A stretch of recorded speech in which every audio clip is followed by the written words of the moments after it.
Tape www.suividecolesénégal.com.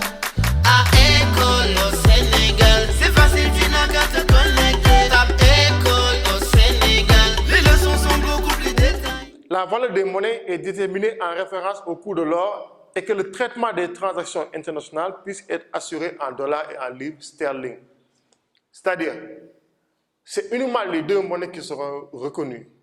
Non seulement ces monnaies vont avoir leur valeur par rapport au coût de l'or, parce qu'à ce moment-là, on ne parlait pas du coût du baril de pétrole, qui aussi, à l'heure où l'on vous parle, est un élément déterminant dans l'économie mondiale. Mais durant cette période d'après-guerre, c'était surtout avec la valeur de l'or que les monnaies vont avoir leur certaine importance. Mais aussi, les transactions internationales vont être faites à partir du dollar et du livre sterling, qui seront les deux monnaies les plus puissantes à cette époque-là. Et jusqu'à nos jours, on peut comprendre que même au niveau de l'économie mondiale, nous avons, même dans les transactions internationales, c'est fait à partir du dollar, même si on a, dans une certaine mesure, l'euro qui est là, le livre sterling, vous avez aussi le yuan chinois. Donc, mais c'est à partir du dollar qui sera la monnaie de référence, concernant les échanges économiques mondiaux. Et cela est né juste avec la conférence de Bretton Woods qui va instaurer ce nouveau système monétaire international. Mais autre décision qui va être prise lors de cette conférence de Bretton Woods, c'est de mettre en place des institutions financières. Des institutions financières qui vont gérer le monde sur le plan économique. Et parmi ces institutions financières-là, il y a les deux institutions financières que l'on appelle communément les institutions de Bretton Woods.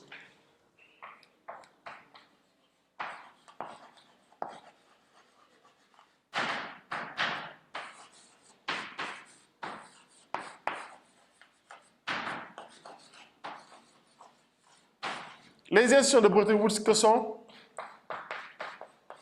le FMI,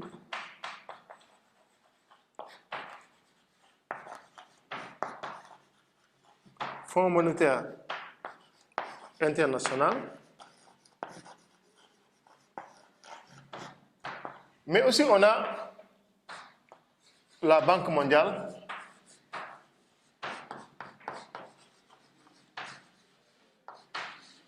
qu'on appelle les institutions de Bretton Woods. Évidemment, ces deux institutions-là ont jusqu'à présent même des rôles différents. Le FMI, c'est quoi son rôle?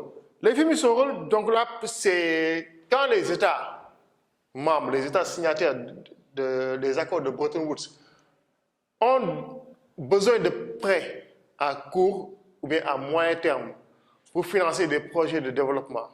Ça, le FMI est capable de pouvoir financer cela. Mais quand les États ont des prêts à grande envergure, et même pour assister les pays en développement, là, c'est la Banque mondiale qui sera mise à contribution afin d'assister les pays en développement. Donc, c'est comme pour dire que ces deux institutions-là ont des rôles différents. Mais malheureusement, aussi, c'est des institutions qui ne sont pas du tout favorables aux pays en développement. Parce que ce sont des institutions qui vont phagocyter ces pays en développement-là, qui vont essayer de pouvoir contenir ces pays-là parce que tout simplement, pour les aider à se développer, ils les octroient des prêts. Et malheureusement, ces pays-là seront toujours sous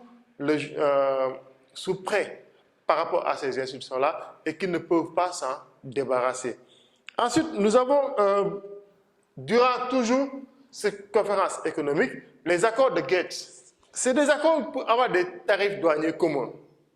Donc, c'était pour faciliter les échanges.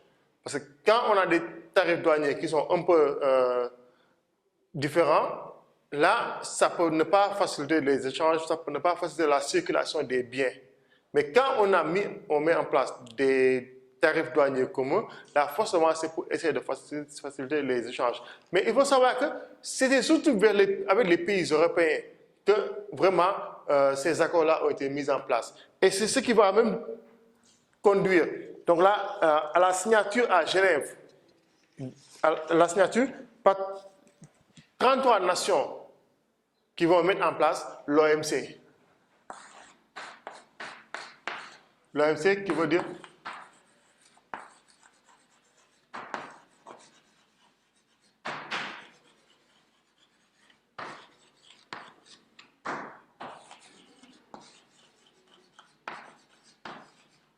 Organisation mondiale du commerce, donc qui va être créée en janvier 1955 et qui est née à partir des accords de Gates, qui met en place donc là les jalons de l'OMC. On a vu même pratiquement que durant cette année, il y a la riche nigériane qui a été désignée directrice de l'OMC, qui est pratiquement l'une des rares femmes africaines, l'une même des personnalités africaines à pouvoir diriger cette organisation très prestigieuse dans le monde, parce que ça règle l'économie mondiale. C'est une organisation qui définit les jalons, les contours d'une bonne économie au niveau mondial. Et cela est né avec les accords de Gates signés durant les conférences de Bretton Woods.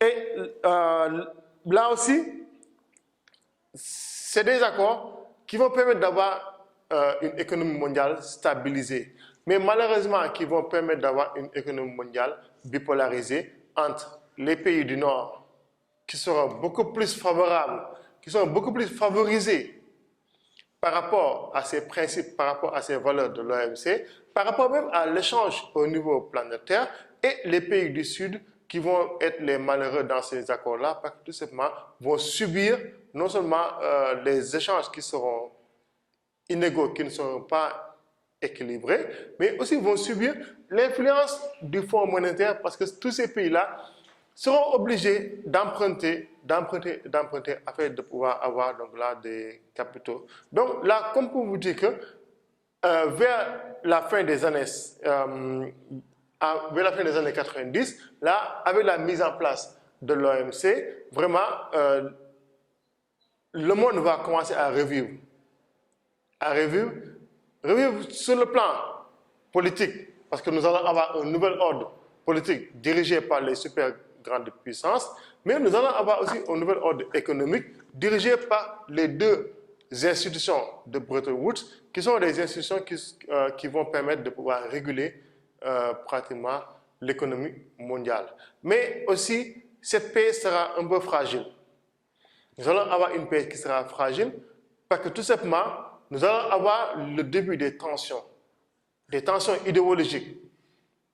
Certains me diront donc ça va être une troisième guerre mondiale, mais ce n'est pas une troisième guerre mondiale. On va avoir aussi tout simplement des tensions, des guerres, peut-être que des guerres avec des armes qui seront un peu localisées, avec les guerres qu'on avait, la guerre de Corée, la guerre d'Indochine, la crise de Cuba, mais ça va être des conflits vraiment idéologiques sur le plan de la pensée, sur le plan des doctrines, sur le plan même des organisations politiques. Parce que nous allons voir l'Europe qui va être divisée en deux parties. L'Europe de l'Ouest, sous l'influence américaine, qui va essayer d'implanter son idéologie libérale, d'implanter son idéologie capitaliste. Et l'Europe de l'Est, qui sera sous la tutelle de la Russie, qui va essayer de mettre en place l'idéologie communiste. Et ces deux puissances-là vont essayer de tout faire, chacune de son côté, de pouvoir élargir, de pouvoir répandre son idéologie afin d'avoir le maximum de pays possibles qui puissent adhérer à l'idéologie, mais aussi afin d'avoir le maximum d'influence possible. Et c'est ce qui va conduire le monde à être encore sous une tension. Une tension, mais vraiment qui sera une tension idéologique. Les gens ne vont pas en aller jusqu'à la prise des armes, mais les gens vont lutter chacun de leur côté afin de pouvoir répandre leur idéologie. C'est ce qui s'est passé aussi en Allemagne.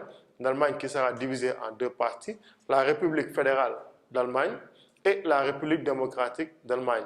Et Berlin aussi qui sera dans cette même posture, divisée en deux parties, Berlin-Est et Berlin-Ouest. Et c'est ce qui va conduire plus tard à la construction du mur de Berlin pour séparer Berlin en deux parties.